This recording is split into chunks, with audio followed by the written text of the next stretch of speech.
Peace, family, and welcome back. My name is Romunera, and I am the Conjurer here at Conjure Works. Welcome back to my sanctuary. Hey, y'all. Welcome to day 2 of Hoodoo Heritage Month. I hope that you guys are enjoying this Hoodoo Heritage Month. There are so many different creators that are supplying us with a wealth of knowledge and information as it relates to Hoodoo Heritage Month. For those of you who may be new here and not true here, let me tell you what Hoodoo Heritage Month is, okay? Hoodoo Heritage Month was born and bred during chattel slavery here in America. And during that time, our foremothers and our forefathers and many of our ancestors that came before us way back in time constructed spiritual systems that would enable us to protect ourselves as we moved about the world, to protect our families as they moved about the world. We used hoodoo for power, for protection, okay, for justice, okay, for self-healing, and also to aid in the healing of the collectives around us. And so this Hoodoo Heritage Month, I trust that you will be inspired enough to get out there and to do your own research and learn what you need to learn as it relates to our spiritual system that is hoodoo. Long before, we were Christianized in this Western society, we had our own ways of understanding and moving through the earth. And one of the ways in which us as melanated people moved about this land was through animism, okay, which is the belief that everything that moves around us, everything that we encounter, has its own spirit and lesson of wisdom to provide us if we would open our eyes and open our ears in order to be able to receive it, okay? But before you can receive it, you got to be able to see it, okay? And so I trust that this Hoodoo Heritage Month, a lot of your eyes will be opened enough that you will be able to demystify a lot of the toxic rhetoric that is around hoodoo. And here at my sanctuary, it is my mission and has been my mission since our Highland Spices days. Those of you who are privy to our Highland Spices days, and you already know we were lit before we were over here getting lit, okay? But during our Highland Spices days, it has always been my mission and my goal to demystify the demonization that is around our cultural, spiritual practices that have nothing to do with Christianity or any Western religion that we see our people engaging in today. And so my goal is that through Conjure Works and through the works of Conjure Works, that we can demystify conjure and root work and connect you back to the source of your power, which has always been found at the root. Okay, let's jump in. Now, this Hoodoo Heritage Month, I was telling you guys on yesterday, is going to be a little bit more personal for me because I am here telling my story and telling my own journey of genealogy. And so this Hoodoo Heritage Month, I am going to be focusing on genealogy and learning genealogy and how we as melanated beings can find out our genealogy, learn about genealogy, but most importantly, that you walk away with the tools that will enable you to be able to go back home and to be able to look into your roots and look into your family's lineage and to figure out what was the happenings of the happenings, because it's important. A lot of our generational curses, a lot of those things that we grew up learning about in relation to generational curses weren't just things that we should be talking about because it made for good conversation. Those things of really doing the work of the bloodline in order to dispel or to remove those generational curses take work, and a lot of that work is going back into your bloodline, going back into your lineage, so that you can be able to look at everything from a higher and a bigger perspective, in order for you to be able to analyze what you need to analyze, pick apart what you need to pick apart, in order for you to be able to see the happenings of why you operate the way that you operate, why you think the way that you think, why your emotions are set up the way that they are set up. It is important for us to remember the importance of the work of staying connected to our lineage. And if you are a child of adoption, I myself personally completely understand the loss of self-identity and how difficult it can be moving through the world, being unsure and having no real understanding of who you are as a person, why you are as a person, and what were the roots and the backgrounds and the women and the men that you came from that contributed to who you are as a person today. Okay, and so this Hoodoo Heritage Month here at Conjure, we're going to be focusing on genealogy, and we're also going to be focusing on adoption, the toll of adoption, the price of adoption, and who that price fell on as it relates to the Black community. And oftentimes that burden of adoption fell on the child, because more oftentimes than not, those conversations around adoption were taboo. Delving into, for a lot of Black households, delving into personal business, delving into family business, was always met with stay in a child's place. Learn when to speak, or learn to listen, or to be heard, and to not speak, right? Those toxic rhetorics of psychology that we were taught to not ask questions, to keep the silence.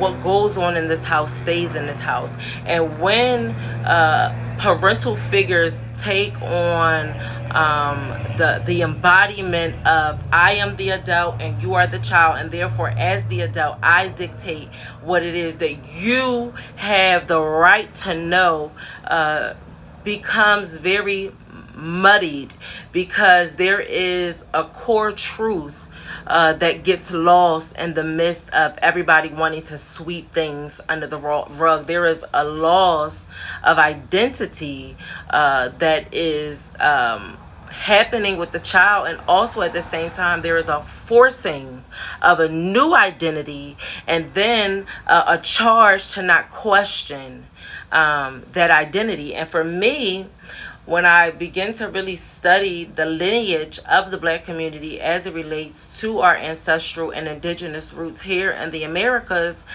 when I look at it in a bigger and a grander scheme, I can see the psychology of how we handled adoption, especially as it relates to the Black community, especially during a very specific era. This specific era was the 90s, or rather the early 80s that bled into the 90s, that we all grew up knowing as the crack era. And because of this era, because of this intentional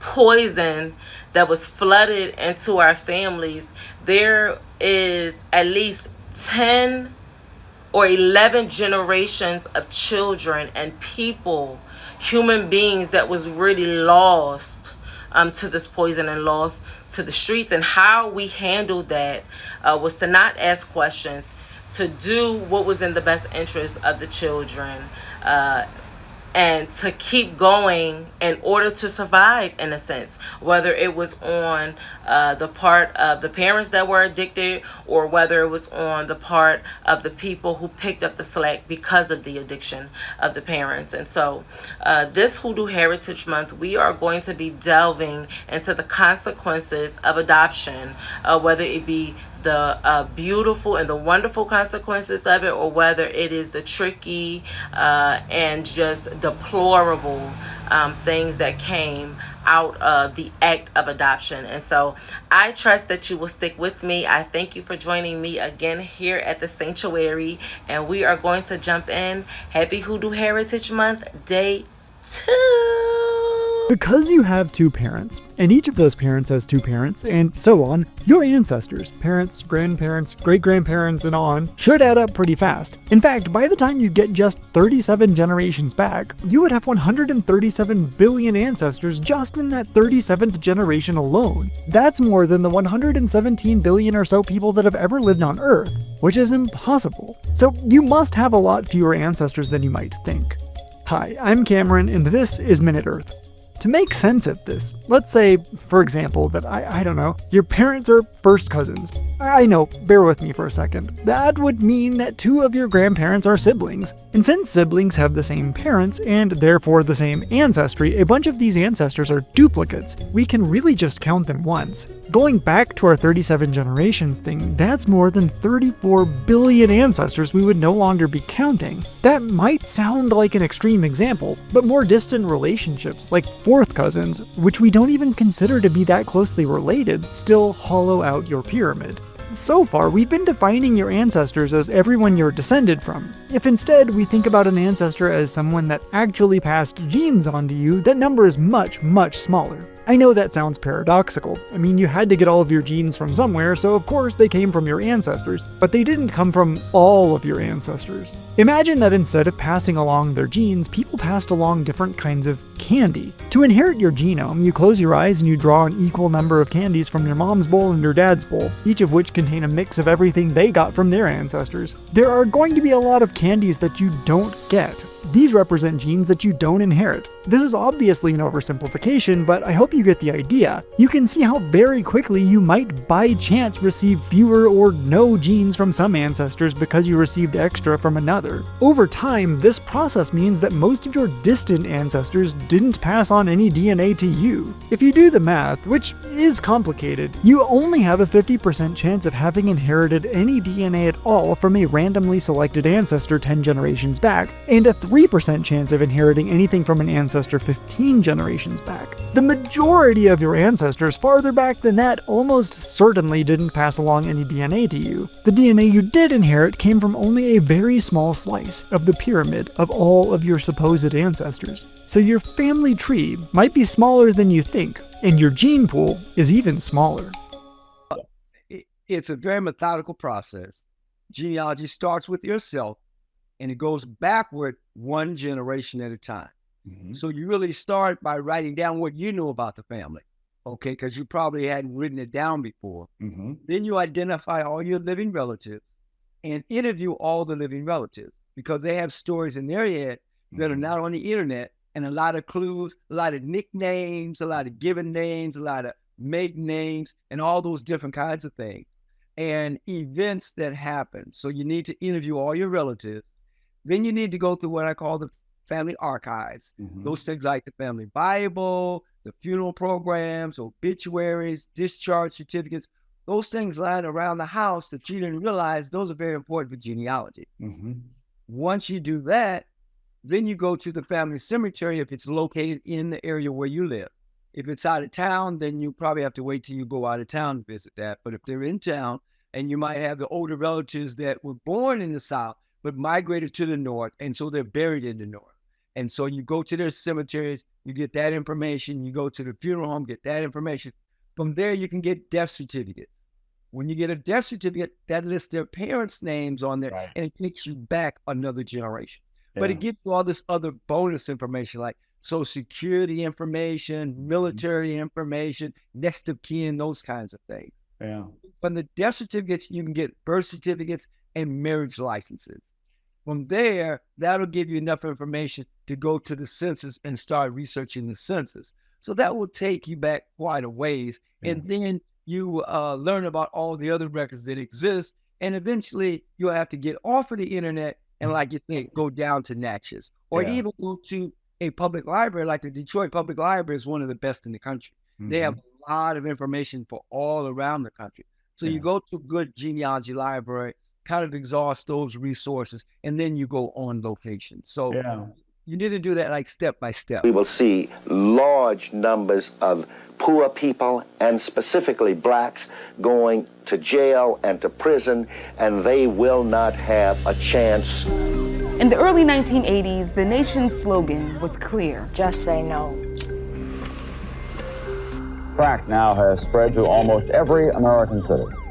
But what if I told you that there was more to the crack era than what the white mainstream news media let on? And that it went beyond Black and Latinx folks who simply needed to kick a drug habit. Once upon a time, in a not so far away and familiar place, the United States entered what became known as the crack era. During the early 1980s, a new drug somehow infiltrated low-income Black and brown communities, causing crime and chaos. It was called crack cocaine. The problem is crack cocaine. Crack cocaine may deny these Black children a decent future. Well, it turns out that your uncle, who always talks about the man, was right. Well, sort of.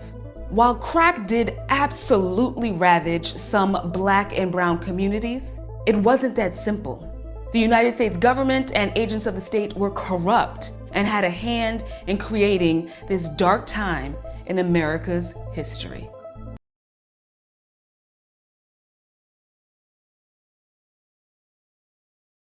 What if I told you that everything we were told about crack babies in the 80s was a lie? In the late 1980s and early 90s, media headlines painted a terrifying picture. Babies born to Black mothers who used crack cocaine were supposedly doomed. Damaged from birth, they said. The term crack baby spread like wildfire. And doctors warned of severe learning disabilities, violent behavior, even an inability to feel love. And these children were called a lost generation, and their mothers were labeled monsters. But here's what they left out. The science never supported it. Long-term studies later showed that the effects of prenatal crack exposure were vastly exaggerated. In fact, the outcomes were no worse than those seen with prenatal tobacco or alcohol use, or even poverty itself. One researcher who followed children over 20 years said this: there was no crack baby epidemic, there was a poverty epidemic. But by then, the damage was done. Thousands of Black mothers were criminalized, their babies taken, and their futures stolen, all based on a lie dressed as science. This was not just a media failure, too. It was a medical one. Because when fear not facts guides public health, entire communities pay the price. Healing starts with knowing.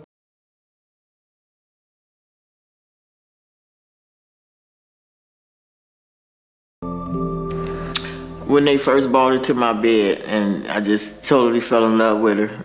You know, it had been 6 years since I had a child, and so it was like, you know, even though I was on drugs, it was still, that's one of the best blessings I think a person can have, especially a woman, is to be introduced with her newborn baby. Me and her mom used drugs together. Even her whole 9 months of carrying Nari, she used, up until the day she went in the hospital to have her. She didn't even want to go to the hospital. She wanted that crack more. So Nari was born as a crack baby. Imagine forgetting you're pregnant because the drug hits that good.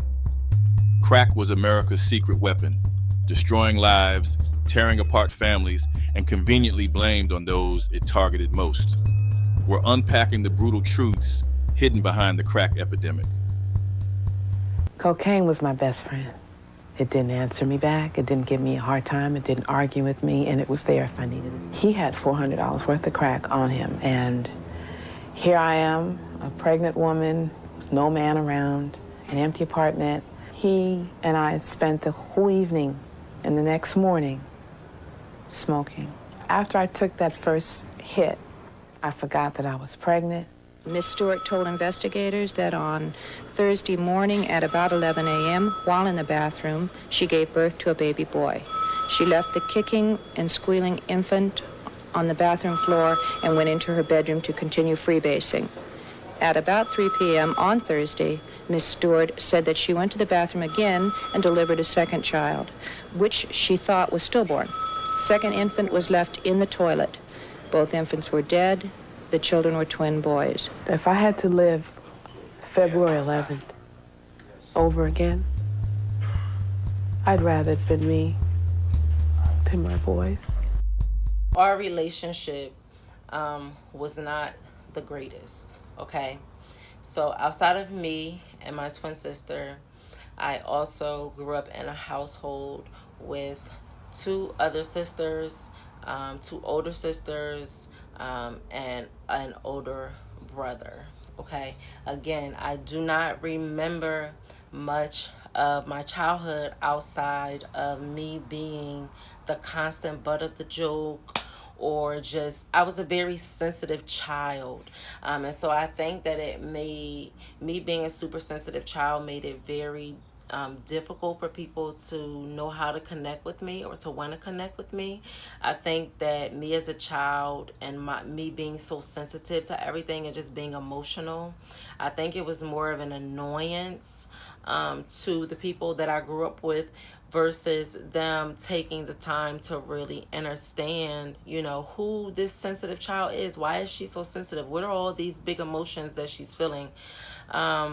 Being so sensitive and having so many big emotions was not something that was praised. It was actually something that was frowned upon. And it led to the bulk of the bullying that I experienced at home first, because I was such a sensitive child. Having big emotions, like things hurting my feelings, or sitting and listening to my family sit and say, disparaging things about our birth mother, even though I didn't know who she was at the time.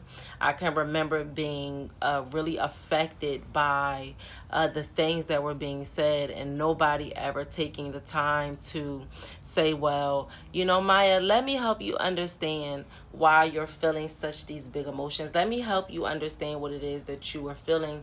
It was more, I received more so a recalibrating of who I was as a person, from not being a sensitive child to being forced into being overtly goofy and silly, because that was the only way in which I could channel my energy and my emotions. And then having a twin sister who was in such a stark contrast to that. She was a lot more boisterous. She was a lot more outspoken. She wasn't as sensitive. She was quick at the mouth. She was sharp with her words. She could say things that would pierce right through you. She was just mean and mouthy. And that behavior received praise and award and laughter. And so growing up in a household where the reward for being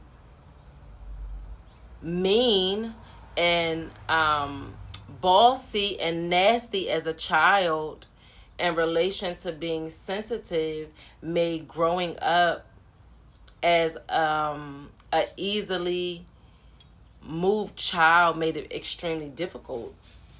And so again, I disassociated from it just to get through it, just to give a more background into or familiar relationship between me and my twin sister, and our relationship between our mother and our father, our foster family. They preferred her. I think that, my father was very quiet. He didn't really say much. He was more so a silent figure. And my mother yielded the power. She yielded the emotional power. I think that she yielded the discipline. I think that she yielded the nurturing, did the bulk of the nurturing. And I think I was just too much for my mom. Like I said, I think I was just too sensitive. I think that I reminded her a lot of things that we'll get into later, that as a child I didn't have any knowledge of, but was paying a price for. And so I think that it made it extremely difficult for my mom to connect with me. And so there was a picking of sides subconsciously that I was able to pick up on as a child, and it didn't necessarily just stop at my mom. I think it was something that was naturally filtered out into the dynamic of the familial relationships that we had as a familial unit. my oldest sister, will call her LA. Me and LA didn't have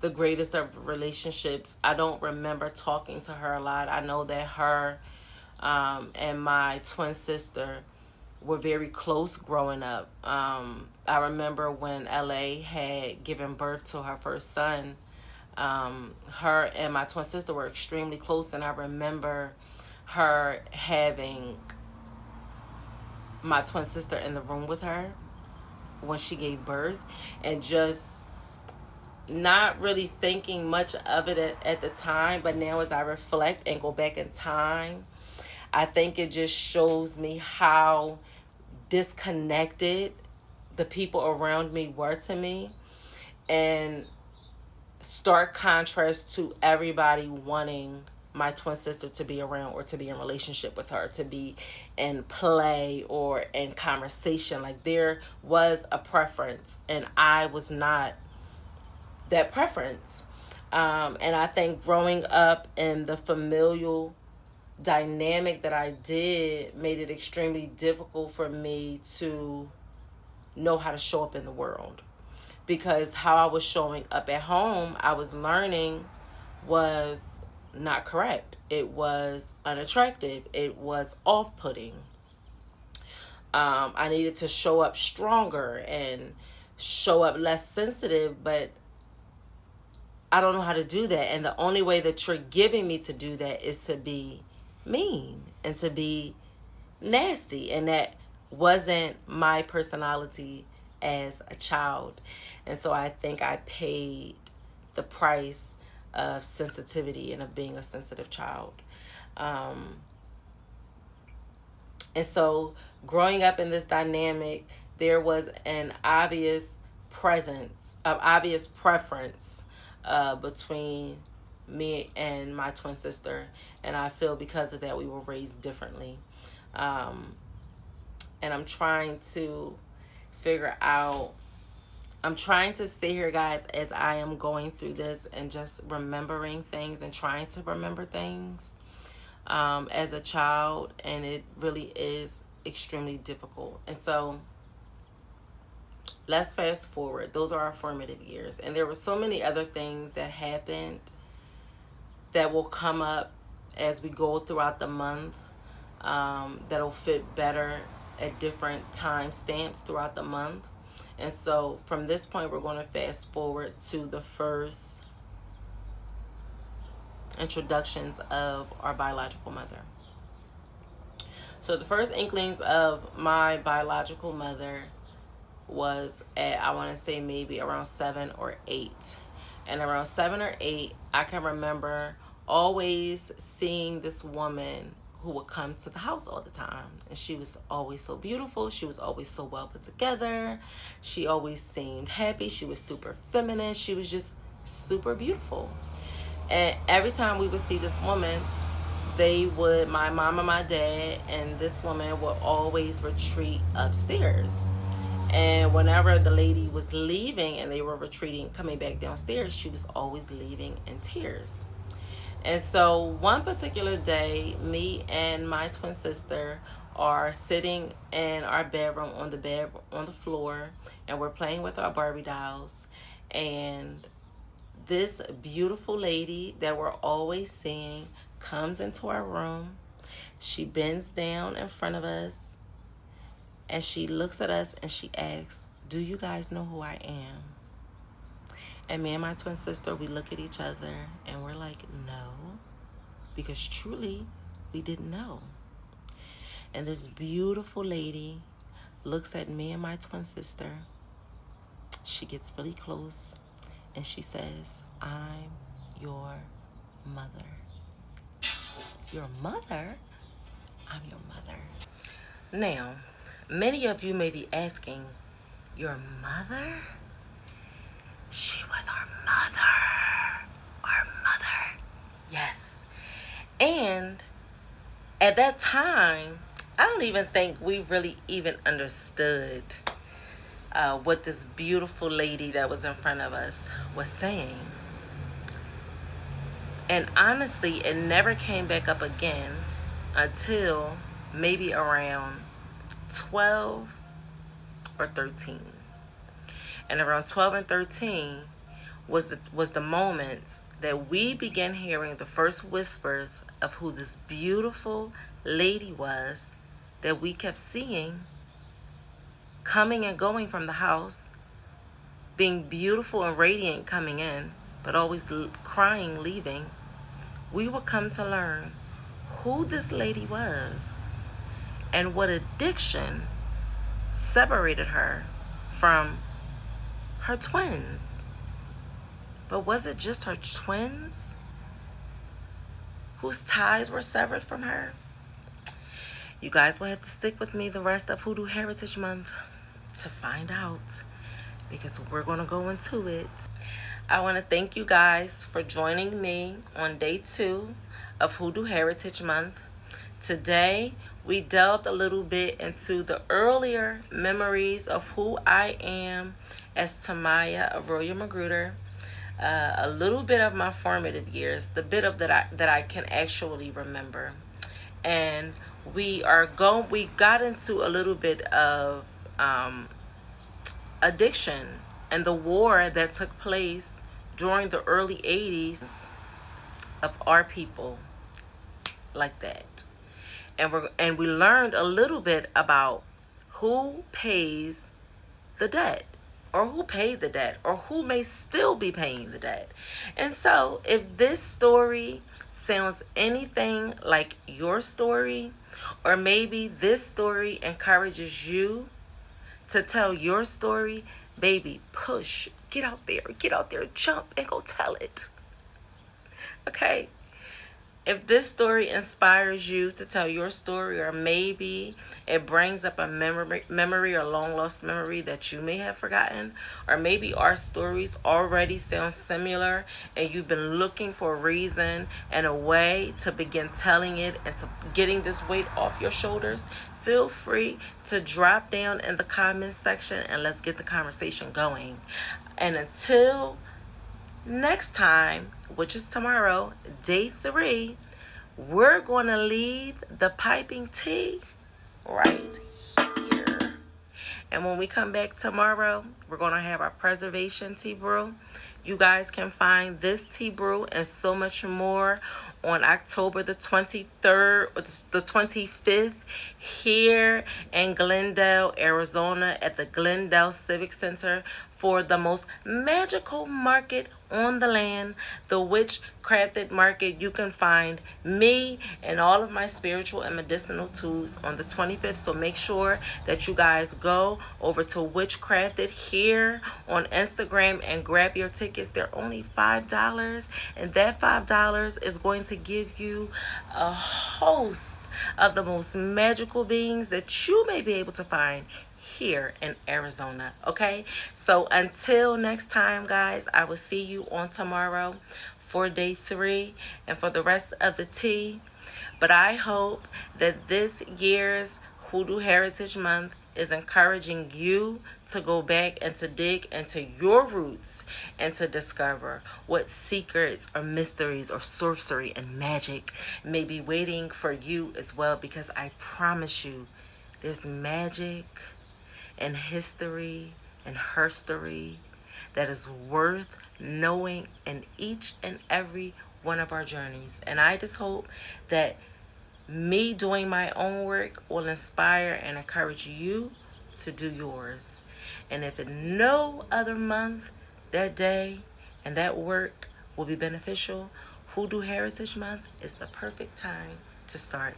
And so on tomorrow, we're going to come back, get into more of the stories, and then I am going to begin showing you guys the rituals and the roots that I have been using and will continue using moving forward, that has been aiding me spiritually and doing my own work, as all of this new information that I've learned about myself and that I'm still learning about myself is continuously being illuminated around me. And so we're going to get into all of the spiritual workings and the magical workings starting tomorrow. But guys, we got to get into the history first.